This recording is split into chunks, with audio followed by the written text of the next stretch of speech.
राधे राधे भाइयों और बहनों। आज मैं आपको एक ऐसी कथा सुनाने जा रही हूँ जो केवल एक परिवार की नहीं है बल्कि जीवन का गहरा संदेश है अपने भीतर समेटे हुए। यह कथा हमें यह समझाती है कि संतान चाहे पुत्र हो या पुत्री, वह भगवान की कृपा से मिलती है और उसका ही अंश होती है। बहुत समय पहले की बात है। हमारे उत्तर भारत के एक बड़े नगर में राजेश नाम का एक व्यापारी रहा करता था। वह दौलत शान शौकत में उसकी गिनती शहर के बड़े बड़े घरानों में होती थी, परंतु एक बात उसे बाकी लोगों से अलग करती थी। वह केवल व्यापारी नहीं बल्कि श्री कृष्ण का अनन्य भक्त भी था। सुबह शाम उसके घर में मुरलीधर की आरती गूंजती। विशाल हवेली के बीचों बीच एक मंदिर बना था जहाँ सोने चांदी के आभूषणों से सजे श्री कृष्ण विराजमान थे। राजेश जब भी व्यापार में कठिनाई का सामना करता था, वह बड़े विश्वास से कहता, मेरे कान्हा मेरे साथ है, मुझे कोई चिंता नहीं है। ईश्वर की कृपा से उसका जीवन सुखी था। उसके घर में एक ही बेटा था, उसका नाम अर्जुन था। अर्जुन पढ़ाई में होशियार और संस्कारों में भी श्रेष्ठ था। जब उसकी उम्र विवाह योग्य हुई तो पूरे समाज में धूमधाम से बड़े घराने की बहू बनकर आई। शादी के बाद पूरा परिवार और भी खुशहाल हो गया। राजेश और उसकी पत्नी सावित्री देवी की अब एक ही इच्छा थी, हमारे घर का वंश आगे बढ़े, हमें पोते का सुख मिले। कुछ वर्षों बाद खुशहाली आई। सुहानी माँ बनने वाली थी। घर में उत्साह का माहौल था। सावित्री देवी दिन रात भगवान से प्रार्थना किया करती थी, हे गोपाल हमें पोते का मुख दिखाइए, हे गोपाल हमें पोते का सुख दीजिए। जैसे नंद बाबा और यशोदा को आपने अपने बाल रूप का आनंद दिया, वैसे ही हमारी गोद भी भर दीजिए।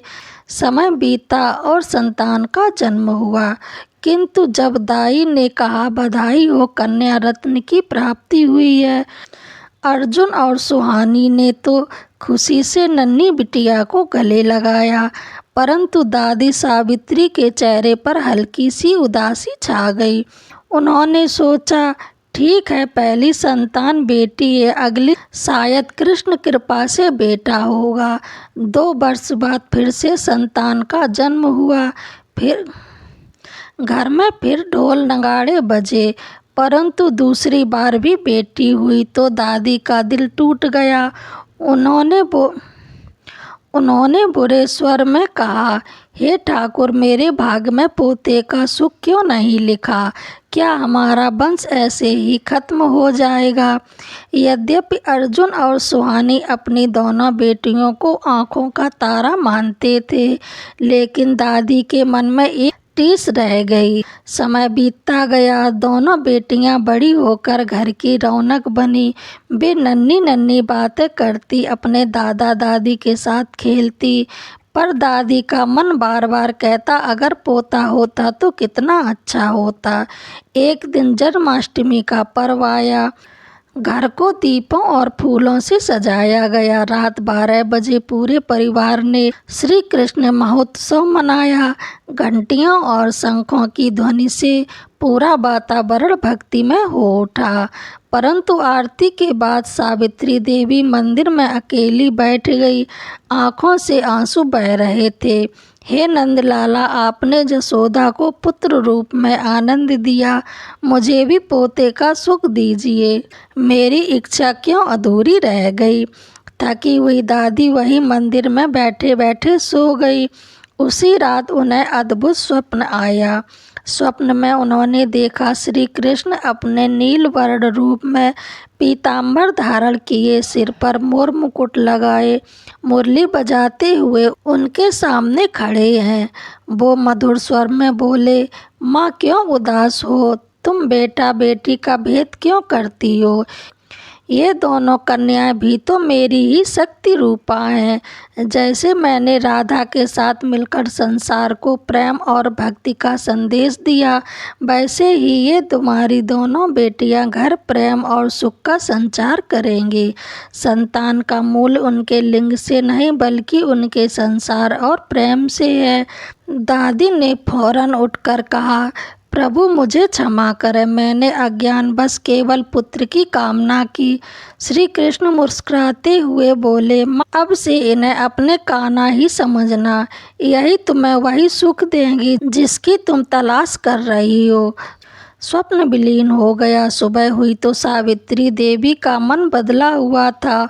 उन्होंने दोनों नातिनों को अपनी गोद में उठाया और कहा, तुम ही तो मेरी नन्ही नन्ही कान्हा हो। तुम्हारे मुख में वही माधुर्य है जो मुरलीधर के मुख में है। उस दिन से घर पर कोई भेदभाव नहीं रहा। बेटियों के आने से परिवार में आनंद, हंसी और उल्लास फैल गया। समय बीतता गया। दोनों बेटियां बड़ी होकर बहुत संस्कारी बनी। वे गीता का पाठ करती, भजन गाती और अपने माता पिता का गौरव बनी। लोग जब भी राजेश से कहते, आपके पास बेटा नहीं है, वंश कैसे आगे बढ़ेगा, तो राजेश गर्व से उत्तर देते, ये दोनों बेटियां ही मेरा वंश है। ये जहाँ भी जाएंगी वहाँ श्री कृष्ण भक्ति का दीप जलाएंगी, यही मेरी असली पहचान हो। सचमुच बेटियों ने बाद में घर घर में कृष्ण भक्ति का प्रचार किया और माता पिता का नाम रोशन किया। तो भाइयों बहनों, ये कथा हमें सिखाती है कि संतान भगवान की कृपा है, चाहे वह पुत्र हो या पुत्री, जो भी हमें मिले उसे श्री कृष्ण का आशीर्वाद समझकर स्वीकार करना चाहिए। पुत्र पुत्री में अंतर करना अज्ञान है।